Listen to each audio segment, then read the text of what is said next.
So there's currently a ridiculously strong way to level up alts in Diablo 4 completely solo, and not only are you going to be leveling up alts really quickly, but you're going to be giving those alts a ton of max level gear that can be ancestral, you can get them uniques, so you could pretty heavily level up and fully gear up alts for level 60 while only playing your main. Now keep in mind, like always, there are ways to level up alts much faster if you have a group of people doing them. For instance, if you go run like high pit runs and you have a bunch of lower level characters in your group, you can level up other people's alts extremely quickly in a group. You've been able to do this since the launch of Diablo 4. You could still do it right now, but this method we're going over in this video is completely solo, which I think is going to be very useful for a lot of players that don't have a group to play with or don't want to go find like a boosting group through the group finder. And this is actually really simple. You're going to go on your main and you're going to fill up your whisper progression. Then you're going to go to the tree of whispers. You're going to pick one of the caches, and then you're going to put that cache from the tree of whispers into your stash, and then you're going to hop onto your alt, you're going to go to your stash, and then you're going to open that cache from your main on your alt character. Now just opening that cache will give you a ton of XP, and those caches also drop a bunch of those orbs of experience that you walk on, and they give you a bunch of additional experience. And what's really interesting about this farm, and what I think also makes it a glitch, is that all of the experience and items from that cache only depend on what difficulty that cache was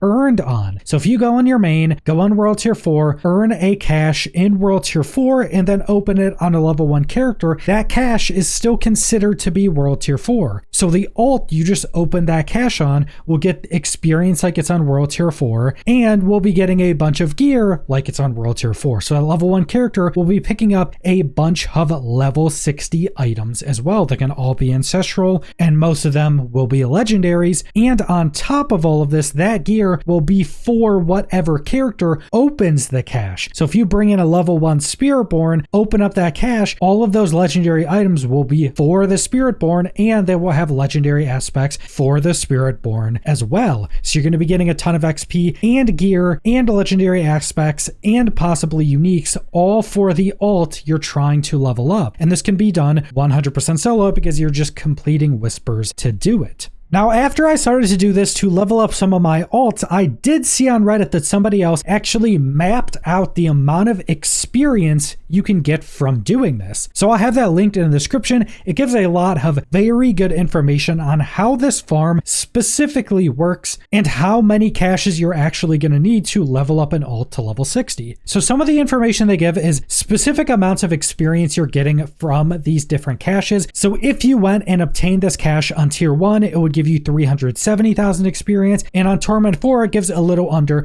1.5 million experience. So again, the difficulty really matters on how quickly you're going to be leveling up your alt, but they also give a breakdown on how many caches you need for a character to get from level 1 to level 60. Now this is going to be based upon Torment 4 caches. So if you're earning these caches on lower than Torment 4, it's going to take more caches for that character to get from level 1 to 60. If you're on Torment 4, it's going to take you 27 T4 caches to get a character from level 1 up to level 60. So that is quite a lot of caches, but if you're not specifically looking for a lot of gear from these caches on your main, you're still going to be getting the same amount of gold, same amount of runes, same amount of boss materials, all that type of stuff. You're still going to be getting the same amount of. The main difference between this is you're not going to be getting that experience to level up your Paragon board even more, and you're not going to be getting any of the gear for your main. You're going to be getting all the gear for your alt character. But with all that being said, if you have a character that's a bit into the end game, you probably don't need much from these caches. A lot of the main things you'd be searching for from these caches would be things like tributes that you could still get on your alt, all the gold that you'd be getting, and a lot of the materials you'd be getting, which you're going to be getting the same amount of all of that, even on a level 1 character. Even if you're not trying to get a character from level 1 to 60 just from these caches, you could still get a character a bunch of easy levels to get a bit more into the leveling. It's going to be much more fun because opening one T4 4 cash on a level 1 gets them up to level 23. So even at that point, you actually have a bunch of skill points, so you can actually get a build going, which would generally be much more fun if you actually want to play that alt than starting from level 1 and basing attacking a bunch of enemies for a while until you actually get enough skill points to start to put together a build. And through this person's testing, it also seems that consumables don't increase the experience from this, so you don't need to be popping like elixirs or anything like that on your alt to be getting the normal amount of experience. So really all you need to be doing is, as you're progressing on your main character, getting whispers done, just don't open them up on your main, put them in your stash, and then anytime you want to level up an alt more, just go open up those caches on your alt. And this is actually going to be incredibly strong when you're deep into the end game where you're not really looking for any gear from these caches, because then you're basically losing nothing by leveling up other characters. Because even though you're losing that little bit of experience for your Paragon levels, all of your alts also share Paragon level. It's shared across your account. So once they get to level 60, they're just also going to be contributing to your overall Paragon level. So for solo players that are into the end game on a main and want to start playing other alts, this is going to be incredibly strong for helping you get more alts to level 60 and just getting them into the end game where the gameplay is just generally going to be much more fun. But that's pretty much all I want to go over. So thanks for watching.